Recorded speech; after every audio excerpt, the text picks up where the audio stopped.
Do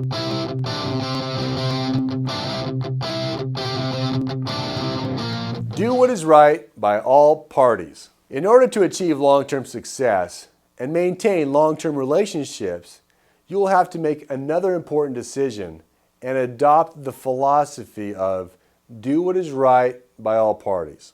Here's why. If we do anything that causes someone else to lose, then we can't build our business. The foundation of your business will be unstable, and your business will eventually collapse and crumble due to the lack of structural integrity in your business model. You will not be able to continue doing business with other people if they keep getting stung for doing business with you. They won't want to keep losing and getting hurt by you.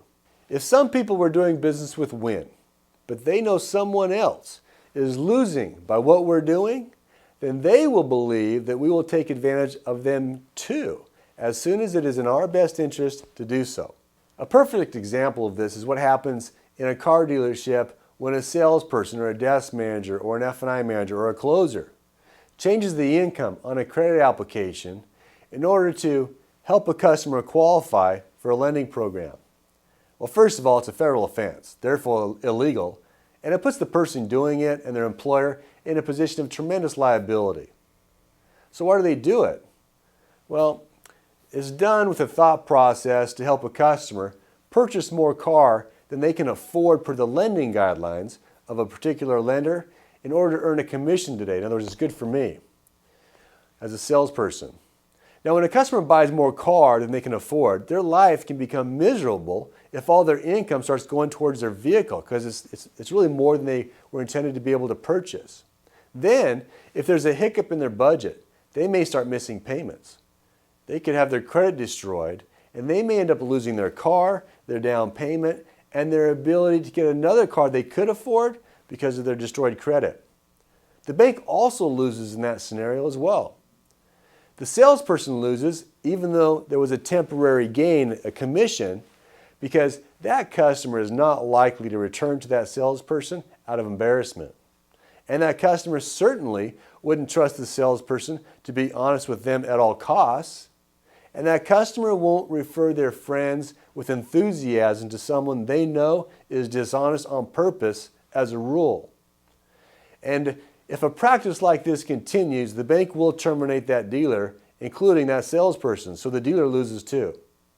So if you're going to remain enthusiastic about what you do, and you're going to remain convicted in your own mind that you're the best person to help other people when they begin to look for a vehicle, then you're going to have to hold on tight to the decision to do what is right by all parties when doing business, and you're going to have to learn all you can about the business and find legitimate ways to help people buy more cars. As you do, your income will increase overall, even though you may have to give up some business you could make by doing business where someone else gets left holding the bag.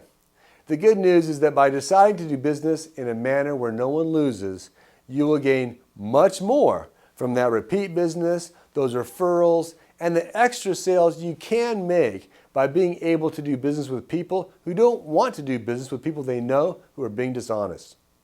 And people will trust everything else you say and trust you more often and accept your recommendations more often if you're always being careful to do what is right by all parties when conducting your business. As you complete these 6 courses, you will be provided with numerous ways to sell cars, to sell F&I products, and sell loans to lenders in a way that is right by all parties, so you can be proud of what you're learning and you can continue to build your business and you can become one of the highest paid people in a dealership. I was in the business for 3 years.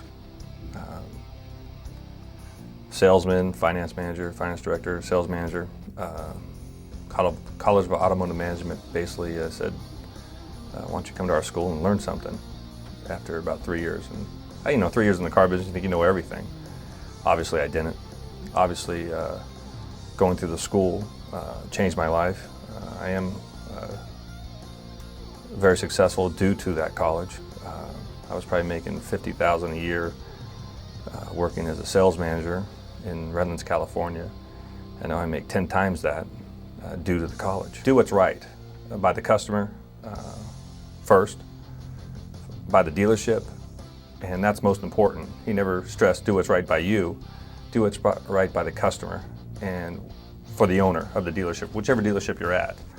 And that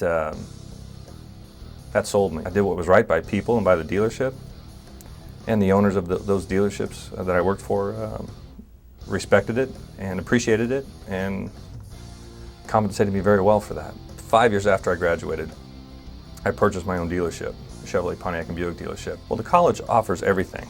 There's nothing, I don't think you get through this college today or ever if you're not a good person, if you don't like people. And that knowledge is great, but I think number one is the people that run the college today are,